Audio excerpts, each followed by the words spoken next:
Hey guys, today I'm going to tell you how to fix navbar not showing in Samsung A36 or 56. If you're using any Samsung guys and your navbar is not showing, so let's see how can you fix it. You just have to open your phone settings.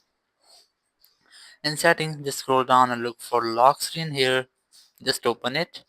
From here, just select navbar and then you just have to enable these all settings. Just enable them and then select see all and here enable the all settings here, and after that just go to your lock screen and here you just have to see that if your navbar is showing or not. If it's still not showing just like this, you just have to enable the settings. So go back and here go from main settings.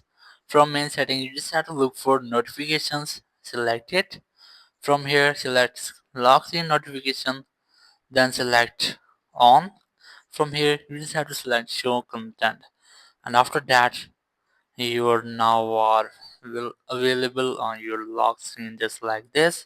So that's how you can easily fix now bar is not showing in something. Thank you very much for watching the video. Until next video, bye bye.